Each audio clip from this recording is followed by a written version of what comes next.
Oui, donc je suis Laurence Nougin, adjointe à la commune de Queuvillé depuis le dernier mandat, donc 2014. Donc quand je suis arrivée en 2014, on m'a demandé de m'occuper de la médiathèque, qui était donc municipale alors je ne sais plus trop la date, et qui est devenue communautaire il y a 2-3 ans.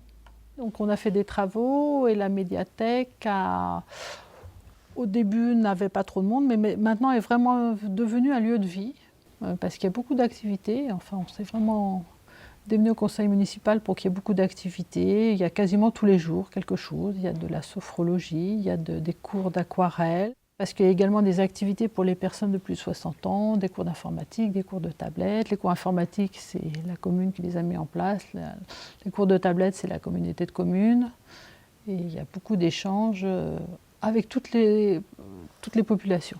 Alors les personnes de la MARPA se déplacent peu, mais on leur amène des livres, surtout des livres en gros caractères, puisque les personnes âgées ont évidemment des difficultés à lire. Donc on leur amène des livres et je ne sais pas si vous êtes au courant, mais il va y avoir la mise en place, avec les portages des repas, d'amener en même temps des livres aux personnes âgées sur le territoire.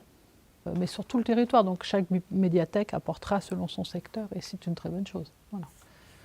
Donc l'ouverture de la culture vers les personnes les plus âgées et surtout les inciter à venir au cours de tablette. Mais il n'y a pas que la MARPA, il y a également toutes les personnes de plus de 60 ans qui sont susceptibles de venir.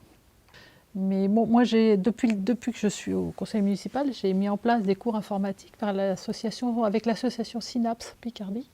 C'est une association loi 1901 dont le but est de développer l'aide à l'ordinateur sur le territoire rural. Les cours sont bien pleins, il y a une grosse demande des personnes de plus de 60 ans, voire un peu plus maintenant, parce que c'est vrai qu'à 60 ans, ça sert d'un ordinateur maintenant, mais pour les personnes plus âgées, avec tous les problèmes qu'on a de dématérialisation, comme la déclaration d'impôt, c'est d'actualité, et les personnes sont un peu dépassées par tout ça. Et ça marche très bien, les cours informatiques, il y a une forte demande.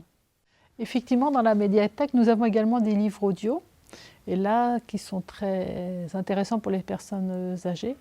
Et on en amène à la MARPA, on prête aux personnes qui veulent venir, effectivement, parce qu'il y a également certaines personnes qui ne savent pas lire. Il y a un problème d'illettrisme chez certaines personnes d'un certain âge et qui sont intéressées par les livres audio. L'accès à la culture sur le territoire n'est pas toujours facile à cause des distances. On est un territoire très rural. Il y a évidemment un problème de mobilité, parce que la communauté de communes offre beaucoup de spectacles. Il y a environ 11 spectacles sur tout le territoire pendant la saison culturelle.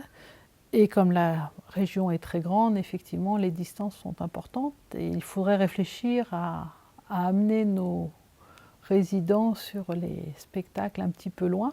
Donc on est en train de réfléchir à un système ou de covoiturage ou de minibus. Vieillir, pour moi, sur un territoire rural, c'est profiter des offres de proximité qui peuvent exister. Pour moi, la culture est primordiale. Je ne me vois pas couper du livre, du cinéma. Je n'ai pas parlé du cinéma, mais il y a aussi un cinéma sur le territoire, en espérant que j'aurai toujours quelqu'un pour m'y amener. Il y a toujours garder le lien social qui est important.